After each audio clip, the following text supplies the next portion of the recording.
WhatsApp की notification weather आपने on किया है नहीं किया है। तो आपने अभी साइबर फ्रॉड की दुनिया देखी है। साइबर फ्रॉड जो वर्ल्ड है ना, ये इन्हीं रोग एप्लीकेशन से एक्सपैंड होती है। कितना डेटा ऐसा है सर, या आपके हिसाब से कितना परसेंटेज डेटा है जो शेयर होता है? आजकल एक QR कोड है जो कि काफी कॉमन हो गया है। आज हमारे साथ हैं मिस्टर अमरिंदर सिंह सर। जैसे हम डिस्कस करेंगे आज बेसिकली उन बातों के बारे में जो कि बहुत कॉमन मिस्टेक हम अपनी डेली लाइफ में करते हैं। मैंने सुना है कि आपको कहीं पे भी वाईफाई कनेक्ट नहीं करना चाहिए। ये जो राउटिंग ऑफ कम्युनिकेशन होता है ना, इसके बीच में अगर हाई सिक्योरिटी सिस्टम यूज नहीं होता है, देन इट इज रिस्की। तो बड़ा कॉमन फ्रॉड है OTP फ्रॉड हो गया, पैसे निकल गए, आप साइबर में जाके रिटर्न कंप्लेंट डाल दी। सर ये डिजिटल वॉलेट्स जो हम सुनते हैं कितना सेफ है ये? 2035 में वर्ल्ड कैसा होगा? कई बार हम इंटरनेट पे इनकॉग्निटो मोड पे जाके हम कोई चीज देखते हैं या सर्च, हमारा मोबाइल फोन हमारी बातें सुनता है। People, is it good or is it bad?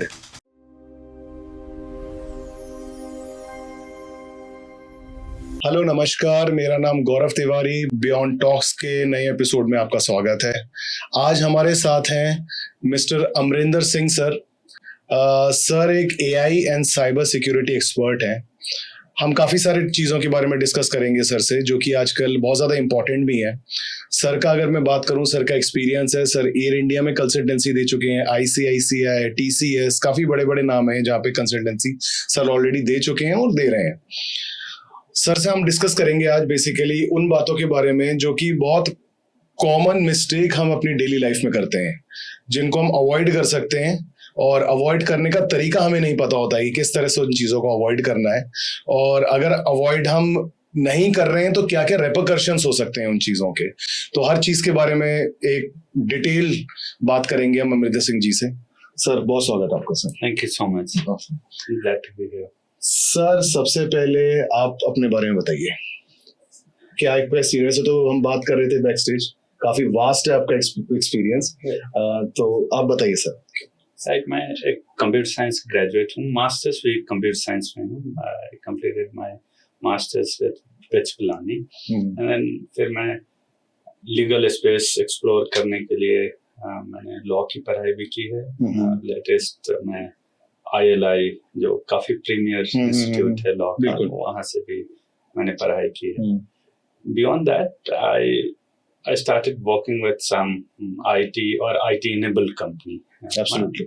Working in various aspects of software, computer engineering, and then by virtue you get into how the technology explodes. So machine learning, AI, cyberspace related to one of the computer science aspect is cybersecurity. So of course कोई science जब एक limit पे जाती है and consumable बन जाती है by large portion of people, then gets security aspect of it introduced to it. So again I work with security part of many large enabled system and so on. Okay.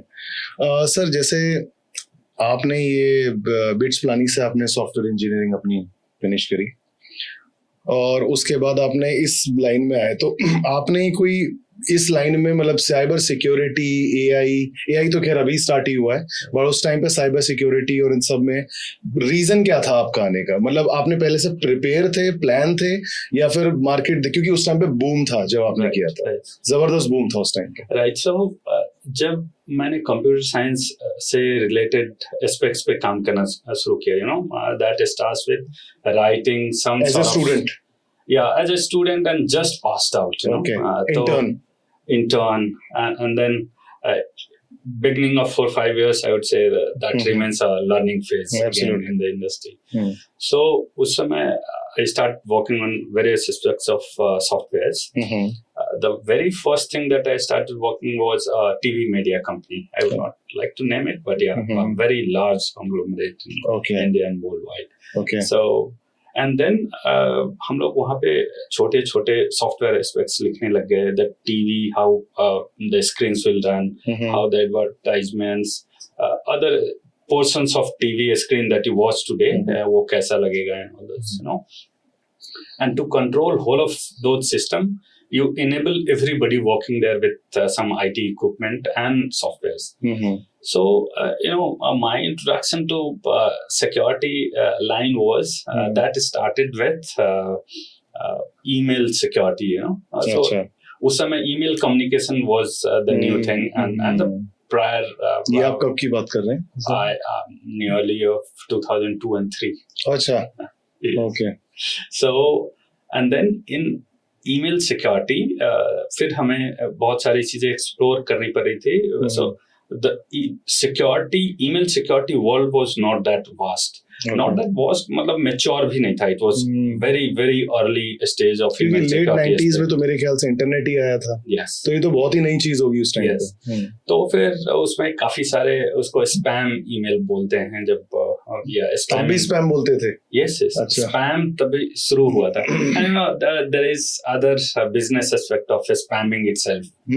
Absolutely. तो spam आना शुरू हुआ था. Then I was assigned a job to stop it. Or otherwise the bigger faces of industry, that organization like chairman and CEO and chief of technology used to face vast email bulk spam emails to their mailboxes. And उसमें कई सारे essential email communication भी miss हो जाता था because of hundreds of them. Then I had written some sort of wrapper. उसमें उस समय ना spam assassin करके एक tool somebody in open source has built it. It's not very easily consumable by everyone. So वो मैंने उसके लिए एक email security की code लिखी थी that was largely based in C language. और उसके beyond wrapper लिख के हमने काफी highly secure container बना दिया था जिसके through email route होती थी to our email server, and then it was spam filter हो जाता था. स्पैम सारे के सारे फिल्टर हो जाते थे. And then I learned it in some sequences. A few weeks of redeveloping and correcting it. That became one of the milestone development there. And then other security steps, network में काफी bulk ingestion हो जाता था किसी चीज का. And then जो एक दो these are very IT technical word. उसको ना server load balancing बोलते हैं. Server load balancing हो गया या network load balancing हो गया. इसमें क्या होता है? You cannot rely on just one system when you have a very large base of consumers. अगर आपका एक system बंद हो गया, then all of your customers or consumers, they are just disconnected out of your system, right? So उसके लिए you create multiple servers with almost similar content or synced content basically, and then either of your system gets down, बंद हो जाता है. Then that load balancer mechanism keeps that alive. आपके कोई नया कोई सेशन क्रिएट हो रहा है तो उसको जो लाइव सिस्टम है उसके पास भेज देता है, so that वो. So that was one of the biggest problem there in those era. और उस समय ये problem थी, उसका solution निकालना था. Then I was again given that task. तो मैंने फिर से वहाँ एक system लिखा था that used to do this. उस समय multiple internet और network रखने का आज भी हमारी हैबिट है, राइट? जैसे हमारे ऑफिस में अगर काफी क्रिटिकल काम करते हैं तो एक एयरटेल का हमने ले लिया फॉर एग्जांपल, एक BSNL का ले लिया, मल्टीपल सर्विस प्रोवाइडर से लेके रखते हैं कि फॉर सम रीजन एक लूप अगर कट भी बैकअप या तो उसमें क्या होता है क्या कि if the other system is completely backup, then you are paying twice of your bill, right? Network bill. इसका स्मार्ट कंजम्पशन मेथड क्या हो सकता है क्या कि आप अपने ट्रैफिक को दोनों पे राउट कर दीजिए. अच्छा. If you are paying $100 to one company, one service provider, 100 another, तो 200 का bill है, but your consumers overall consumes just $100 pipe behind that network, right? तो आप क्या करते हैं क्या कि फिर हम ऐसा भी कर सकते हैं, right? $50 का दो हमने नेटवर्क लाइन ले लिया, दोनों की पाइप एक कर सकते हैं, मर्ज कर सकते हैं और हमारे राउट्स को दोनों पे डाइवर्ट कर सकते हैं. तो बैकअप भी आपने सॉल्यूशन दिया था. तब हमने अब जिस कंपनी के लिए काम करते थे उनके लिए हमने एक नई टेक्नोलॉजी मतलब सॉफ्टवेयर पोर्शन डेवलप की थी and that used to take care of this. अच्छा.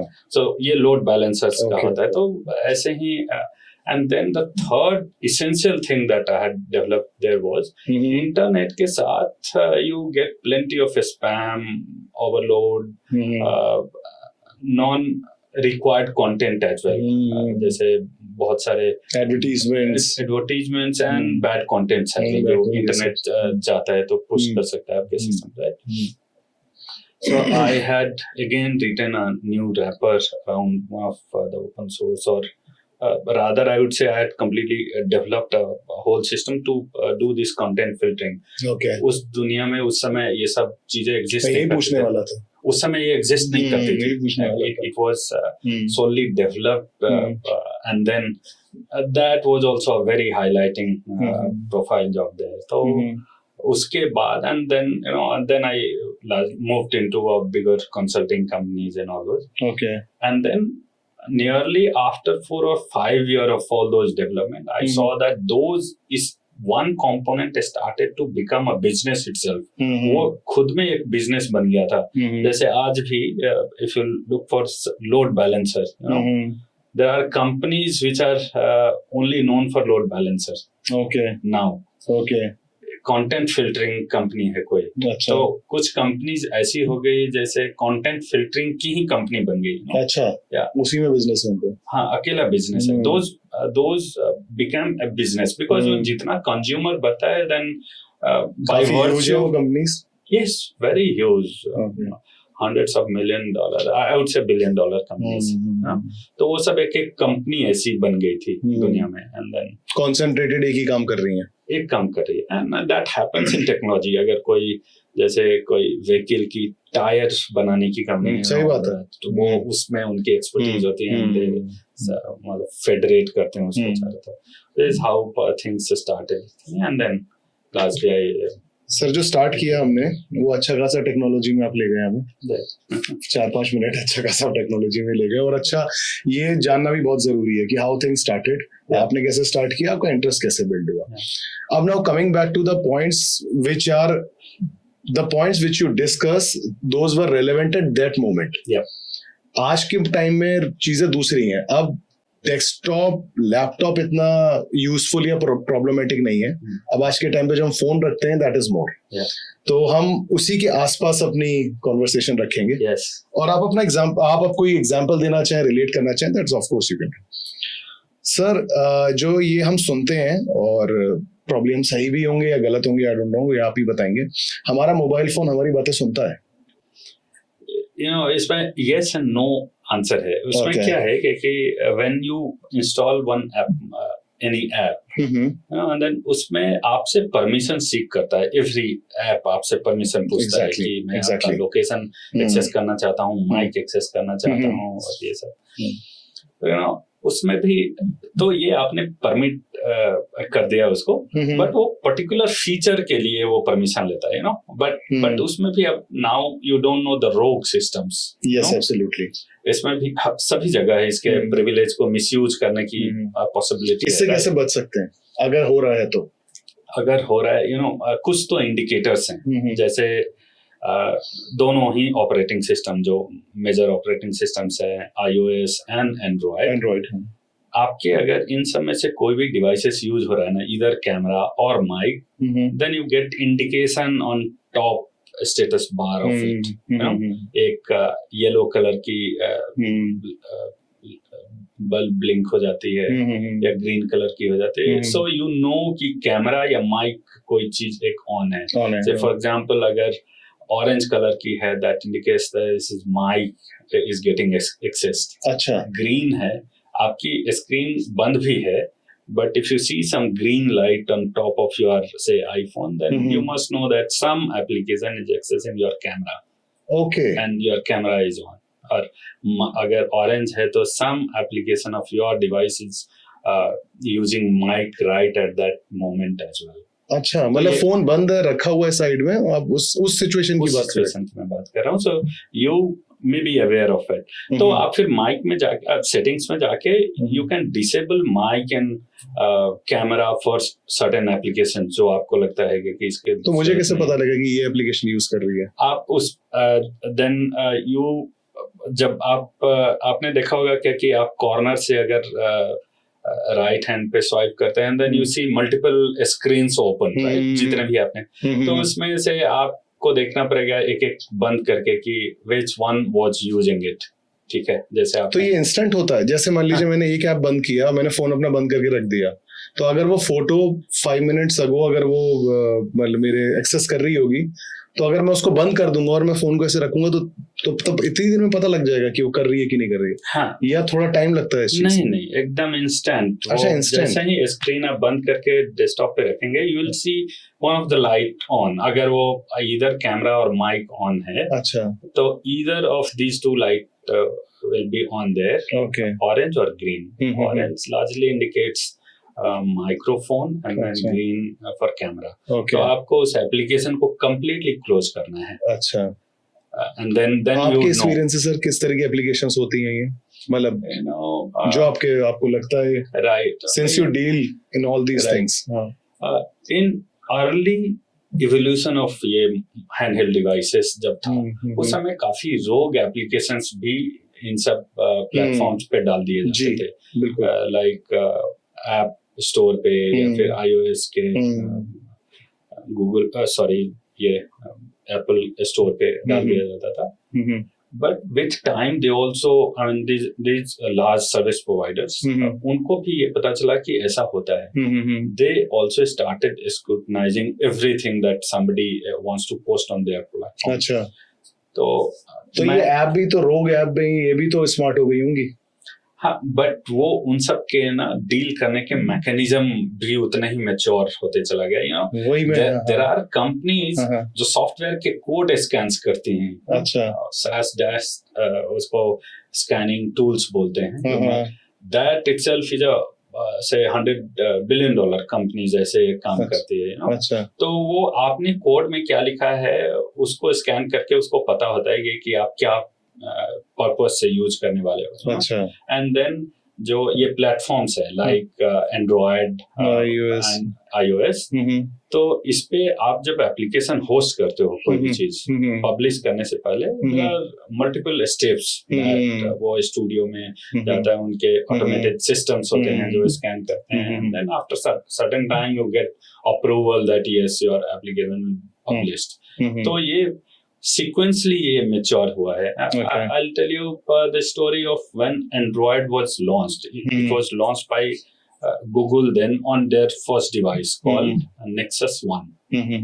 तो उसमें Nexus 1 एक HTC की डिवाइस थी जो अमेरिका में, बहुत पुराना फोन है, अमेरिका में लॉन्च हुआ था, पहली बार एंड्रॉयड आपको वहां पे दिखता है। तो उस समय हमने पहले प्री ऑर्डर करना होता था, प्री ऑर्डर में वो फोन पे आपके नाम, ईमेल आईडी ये सब इम्पोस्ट करके देते थे, it was so privilege to buy those phones. तो मैंने उस समय भी फोन लिया था वो, अच्छा, यूएस में। तो वो पहली लार्ज स्क्रीन वाली डिवाइस थी। आई कैन टेल यू उसमें ना 5, 7, 10 एप्लीकेशन होते थे पूरे एंड्रॉयड। उसको पाम टॉप कहते थे सर, इफ यू रिमेम्बर। हाँ, वो स्टाइलस के साथ आती थी। नहीं, एकदम ही छोटा डिवाइस था। अच्छा, स्टाइलस वाला नहीं था। नहीं, it was just a mobile device, इतनी बड़ी मोबाइल डिवाइस थी। अच्छा, एंड देन स्क्रीन थी पूरी, स्क्रीन, हाँ, मोबाइल स्क्रीन, यस, और उसमें एक जॉयस्टिक थी राउंड, जैसे बर्बरी में, वो ब्लैकबेरी में आती थी। यस, ब्लैकबेरी में छोटा सा होता था, उसको आप यूज कर सकते थे। तो उस समय पूरे ऐप स्टोर में ही 10 एप्लीकेशन थी उस टाइम पे। वो हम लोगों ने देखना शुरू किया, देन स्लोली डेली लोग डेवलप करते थे एंड ऑल दैट। देन उस समय ये सब स्क्रूटनी करना पॉसिबल नहीं था, बिकॉज़ वो सब लोग कोई मैकेनिज्म नहीं होगा उस टाइम पे। तो उस समय उन शुरू के दिनों की अगर मैं बोलूं, उस समय पॉसिबल था कि लोग एप्लीकेशन आप पुश कर दिए, but still it is enforced कि आप अगर बोलेंगे देन ओनली, जैसे ट्रू कॉलर फॉर एग्जांपल, अगर आपने अपने मोबाइल, उसका भी समझ में नहीं आता sir, true collar is it good और इज इट बैड? या अगर ये भी आज तक समझ में नहीं आया मुझे। मतलब स्टार्टिंग में आया था तो मैंने डाल लिया था फोन में, तो इसके बाद मैंने कई सारे लोगों से सुना और फिर मैंने हटा दिया, इंस्टॉल कर दिया।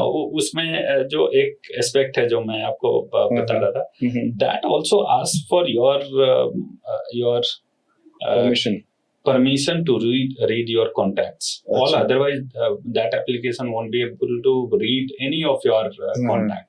अगर आपने दिया तो शुरू के दिनों में ऐसे एप्स जो आते थे ना, I will not name any of these apps, but ये एप्स उसी कंटेंट्स को यूज कर लिया जो आपके मोबाइल डिवाइस में था। कॉन्टैक्ट्स में से 100 कॉन्टैक्ट्स है, आपने अपने एक फ्रेंड का नाम, जैसे काफी क्लोज फ्रेंड है तो फॉर्मल नेम से कोई सेव नहीं करता है, you would give him some informal name. फिर आप देखेंगे after some time, early days की ऑब्जर्वेशन मैं बता रहा हूँ ऑफ ट्रू कॉलर, अगर किसी फ्रेंड ने ट्रू कॉलर में उस फ्रेंड का नाम चेक किया तो आपने जो सेव किया था वो नाम वहां पे दिख जाता था, यू नो। अच्छा। तो then used to be those easy to publish stuff, but वो धीरे धीरे काफी सिक्योर हो गया है। अच्छा, ट्रू कॉलर ऑल एप्लीकेशन जो आपके डेटा हैंडल डिवाइसेस से, but yes it lessons, but now it is highly restricted. अच्छा, yes, not without your permission, okay until unless something rogue has been planted. Okay, तो अभी भी ऐसा होता है, रोग ऐप जो होती हैं वो, गलत ऐप्स जो होती हैं वो अभी भी फ्लो थ्रू हो जाती हैं, ऐसा yes. होता ही होगा, I'm sure।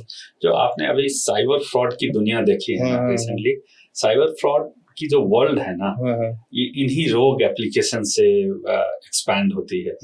तो ये लार्जर पब्लिक को जानना जरूरी है कि जैसे गूगल के अपने स्टोर में, ऐप स्टोर में, या एप्पल के अपने ऐप स्टोर में अगर एप्लीकेशन नहीं है, एंड देन अगर आपको कोई डाउनलोड के लिए लिंक भेज देता है, जैसे आपने सुना होगा एपीके डाउनलोड कर लिया, ये बहुत चला बीच में। हाँ, yes. अभी भी शायद चल रहा है। साइबर फ्रॉड एपीके जैसी ही चीजों से ही होती है। वो बेसिकली एक बिल्ड है एप्लीकेशन, मोबाइल एप्लीकेशन पब्लिश करने की, वो गूगल अलाउ नहीं करेगा पब्लिश करने को एंड्रॉइड पे, ठीक है। As soon as that goes there, उनकी हाईली सिक्योर पॉलिसी है उसको।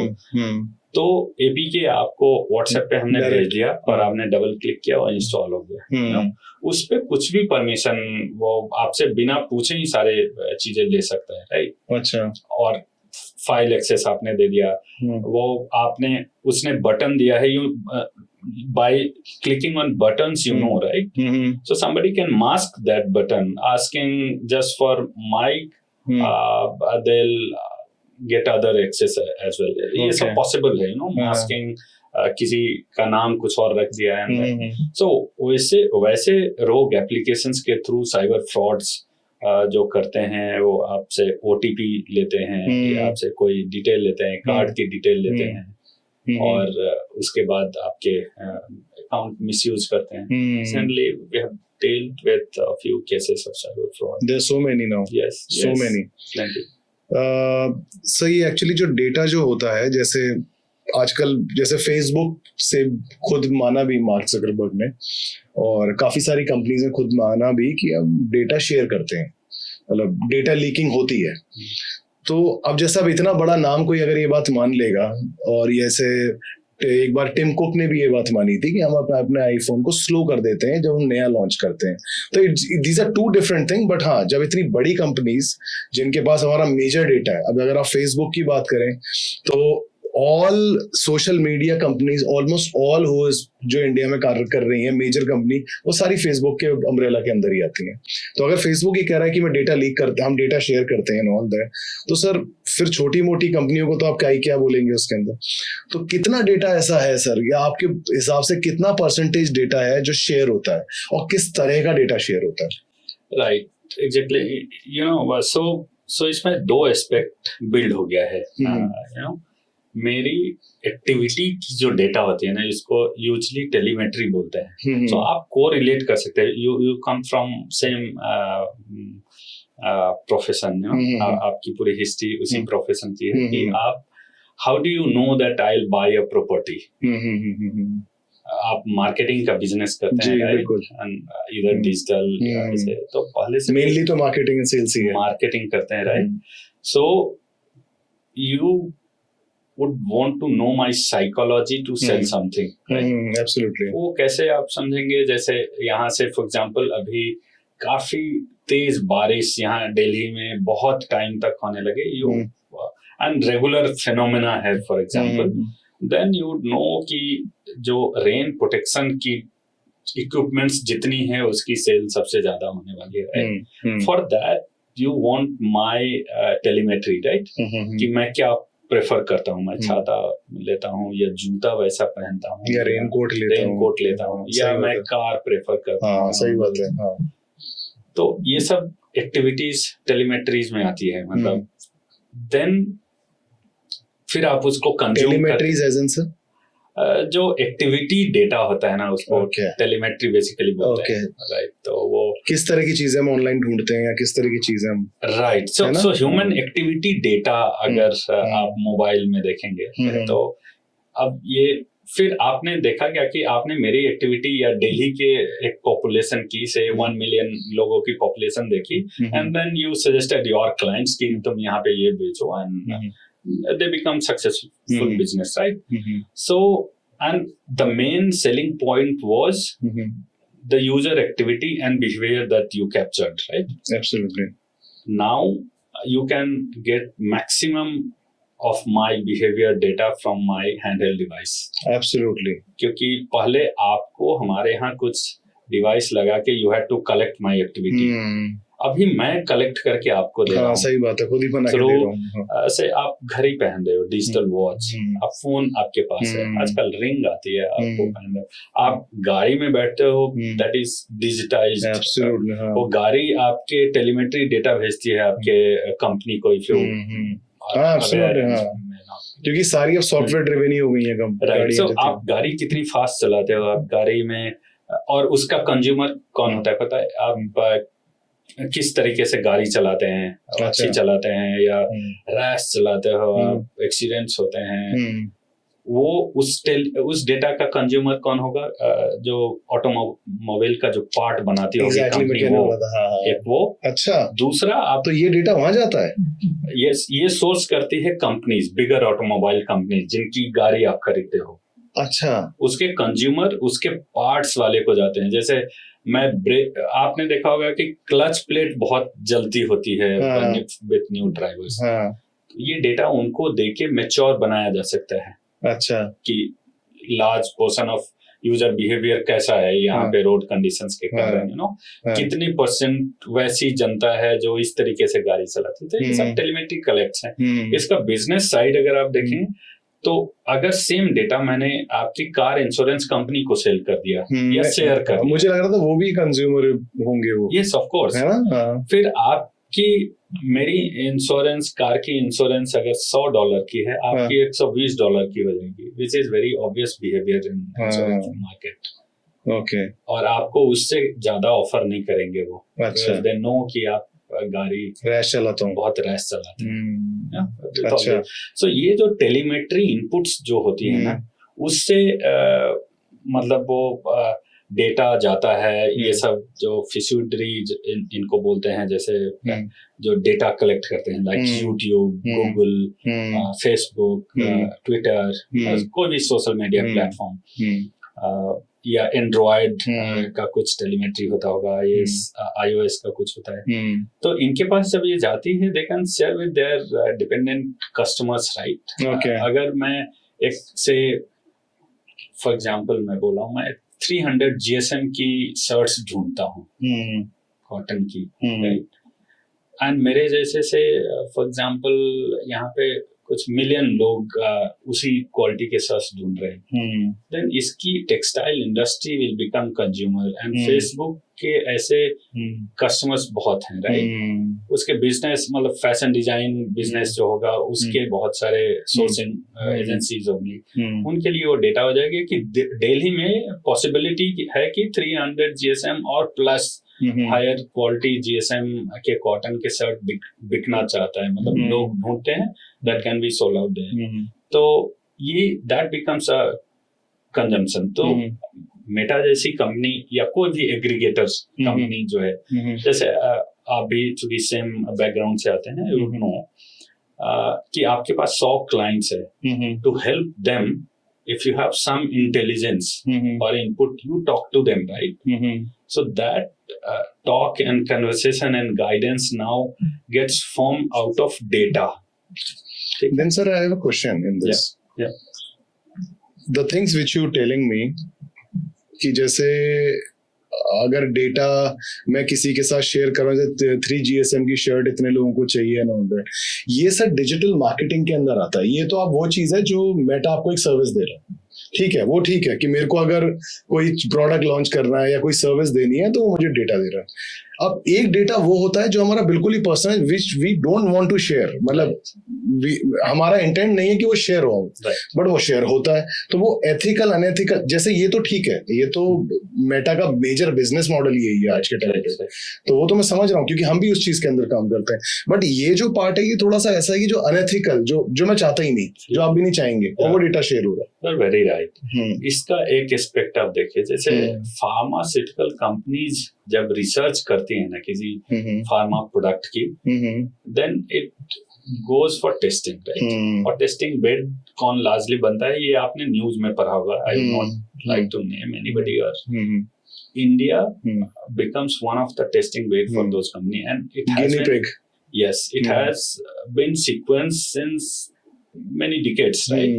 कोई भी बड़ी कंट्रीज की कंपनी कोई प्रोडक्ट, मैंने आपको बताया कि मैं एक हेल्थ केयर रिसर्च कंपनी में ही काम किया फॉर सम टाइम। सो फिर उनकी पॉपुलेशन ही इतनी छोटी है, and you know healthier population है फॉर एग्जांपल, और वन काइंड ऑफ पॉपुलेशन है, तो वो उसको मैच्योर, उनकी अगर पॉजिटिव इंटेंट भी अगर आप लीजिए, वो प्रोडक्ट को बहुत मैच्योर बना के लोगों को हेल्प करना चाहते हैं। There's nothing called help in business space. Absolutely, profits. Yeah, profits. तो वो इंडिया में आके टेस्ट करते हैं, राइट? अगर वो आपको ये बता दे कि आप आपके हार्ट में एक वो डिवाइस लगाना चाहते हैं जो रेगुलेट करके चेक करेंगे कि क्या वो ठीक चल रहा है कि नहीं, आप कभी आपकी कंट्री में कभी वो लग ही नहीं पाएगा। कोई भी जिसका हार्ट खराब भी होगा, बहुत वर्स्ट केस में he'll agree, all otherwise कोई भी नहीं करेगा, राइट? तो इसमें इस टेस्ट को यूज करने के लिए तो इथिकल वे बहुत कम चांस मुझे लगता है कि पॉसिबल है, right? This is how it happens with all those personal class of data, right? जैसे एक हिपा कंप्लायंस होता है, वो हेल्थ केयर डेटा को, पर्सनल डेटा को प्रोटेक्ट करने का फ्रेमवर्क है जी। तो सिर्फ फॉर एग्जांपल इंडिया में डायबिटिक लोगों की प्रॉपर्टीज या बिहेवियर क्या है, वो कैसे पता चलेगा? ये तो हिपा कॉम्प्लायंस है डेटा। एक ऐसे भी तरीके से पता चल सकता है जो कि इथिकल वे नहीं है, राइट? जितनी पॉपुलेशन फेसबुक पे या यूट्यूब पे या शॉर्ट्स पे, टिकटॉक पे या गूगल सर्च पे जाके डायबिटीज के अराउंड रिसर्च करने लग जाते हैं ना, कि से मेरी शुगर, फास्टिंग शुगर अगर 150 है तो मुझे क्या करना चाहिए ना? All those data can be filtered and classified into one cluster, right? कि डायबिटीज के प्रॉपर्टीज वाले कितने लोग यूज कर रहे हैं। तो उसको दो तरीके से यूज किया जा सकता है। डायबिटीज की मेडिसिन या फार्मा बनाने वाली कंपनी या रिसर्च कंपनी को वो डेटा देके बताया जा सकता है। इसका दो एंगल आप देख सकते हैं। एक तो इथिकली ये हो सकता है क्या कि इससे कोई एक अच्छी दवा बाद में बनेगी, बट वो पोर्शन बहुत कम अभी तक तो मैंने एक्सपीरियंस किया है। उसका ये होता है कि जो फार्मास्यूटिकल कंपनीज होती हैं जो मेडिसिन बनाती है इसके अराउंड या डिवाइसेस बनाती हैं, वो इसके अराउंड प्रोडक्ट्स बना के मार्केट में सेल कर सकती हैं। सिर्फ फॉर एग्जांपल अगर एनसीआर या हमारे हरियाणा, पंजाब और इन सब रीजन में हमारी खाने रहने की बिहेवियर ऐसे है जिससे डायबिटीज अगर ज्यादा होती हो, then some company can assign their marketing or sales task force to this area, right? अच्छा। और अपनी प्रोडक्ट वहां पे पुश कर सकती है by knowing this fact। तो ये private data and public data है, बट ये ह्यूमन बिहेवियर डेटा ही है। एग्जैक्टली उसी को यूज किया जा सकता है। अब सभी कंट्री ने जो जितनी मैच्योर कंट्री हुई ना, अमेरिका पहले मैच्योर कंट्री हुई इन डेटा एंड टेक्नोलॉजी पर्सपेक्टिव में, तो उन्होंने एक कॉम्प्लायंस फ्रेमवर्क बनाया जैसे हिपा फॉर एग्जांपल। वो ग्लोबली बहुत जगह लोग फ्रेमवर्क अडॉप्ट करते हैं, नाम कुछ और भी दिया हो तो, बट ऑलमोस्ट मैच्योर फ्रेमवर्क है personal health care data protect करने के लिए। तो इंडिया में भी अभी आपने सुना होगा कि DPDP करके डेटा प्राइवेसी फ्रेमवर्क बना है for personal data protection basically. उसमें भी इन्फोर्स्ड है कि either despite you are collecting all those data, but you cannot share it with anybody without permission, or when with permission certain data आप share ही नहीं कर सकते। फॉर एग्जांपल गवर्नमेंट का तो ऐसा होता है या गवर्नमेंट ने जो अभी DPDP एक्ट लाया है एंड देन उसमें अमेंडमेंट्स भी आए, लास्ट ईयर आया था। तो हम लोगों ने ड्राफ्ट वर्जन जब था 2023 में जो मिनिस्टर थे Chandrashekhar, he was quite aware and advance technology space, तो उन्होंने अपनी एक टास्क फोर्स बना के ये बनाई थी। सो ये काफी अच्छी एक्ट है। अच्छा। जो अब इंडिया में जो भी कंपनी ऑपरेट करती है उसको कंप्लाई करनी है, including Meta, YouTube, Google, everybody they have to comply to those standards. तो इसमें क्या होगा? इसमें मतलब कि आपका जो पर्सनल डेटा है वो नहीं जाएगा? पर्सनल डेटा प्रोटेक्ट करना है किसी के भी पास है। अगर मैं अपनी पूरी फेसबुक पे प्रोफाइल बनाता हूँ तो हमारे पास जो टैग है गिनी पिग का कि सारी दवाई, तो वो अब मतलब उससे रिस्ट्रिक्शन आएगा चीज। या बट उसके मेथड्स भी होते होंगे, राइट? हाँ, आई एम श्योर कुछ ना कुछ लोग बोलो निकाल इंडिया में ड्रग कोई ऐसे जो ड्रग और स्मैक है कोई सेल नहीं कर सकता है, राइट? सही बात है। कोई कमिट नहीं कर सकता कि नहीं बिकता है। हाँ, सही बात है, 100%। सो ये बहुत सारे कॉन्स्टेंट्स हैं DPDP में। सारे बड़ी कंपनीज को जो बीच में डेटा स्टोर करते हैं उनको कंट्री में रखनी है। पर्सनल डेटा किसी से भी शेयर नहीं कर सकते, बट वो उसको कंज्यूम करने का एक अलग सिस्टम है। जब आप हम लोग उसके एक एडवांस फेज में अगर आते हैं, हम just trying to bring in the latest topic into it. जैसे AI या हम इक्विवेलेंट एक मशीन ट्रेन करना चाहते हैं, मेरे जैसा कोई मशीन हो, या कोई अच्छे प्रोफेसर हैं, फॉर एग्जांपल से HC वर्मा जो पटना में रहते हैं और ये फिजिक्स के हाईली नोटेड लेजेंडरी प्रोफेसर है, राइट? उनके जैसा एक हमें कोई प्रोफेसर चाहिए जो बहुत लार्ज पॉपुलेशन को कैटर करे। इंडिया में बहुत सारे स्टूडेंट्स, तो क्या किया जा सकता है कि उनके जैसे बिहेवियर पे ट्रेन किया जा सकता है, नॉलेज एक्सिस पे, वेक्टर्स पे डेटा ट्रेन करके एक वैसा मशीन लर्निंग टेक्नोलॉजी से या इंटेलिजेंस बिल्ड करने के फ्रेमवर्क्स पे एक फिर उसको ट्रेन कैसे करेंगे? अगर आपने सारी टेलीमेट्री एक्टिविटी और ये सब प्रोडिक्ट कर दिया तो एक सर्टेन चीजों में तो जैसे पब्लिकली शेयर नहीं कर सकते हैं, लोग मिसयूज कर ले, वो तो नहीं। बट ये सब जो माइनिंग, जिसको आपका पहला क्वेश्चन इस टॉपिक से ज्यादा रिलेवेंस रखता था कि वो हमारी बातें सुनता है क्या, या हमारी विजुअल रिकॉर्डिंग करता है क्या, या आपने अगर कैमरा कहीं लगाया हुआ है अपने स्पेस में, या पूरे वर्ल्ड वाइड CCTVs लगे हुए, उस डेटा को कहीं कंज्यूम किया जाता है क्या? AI या ह्यूमन एक्टिविटी डिटेक्शन बोलते हैं इसको AI में, ये मशीन लर्निंग में।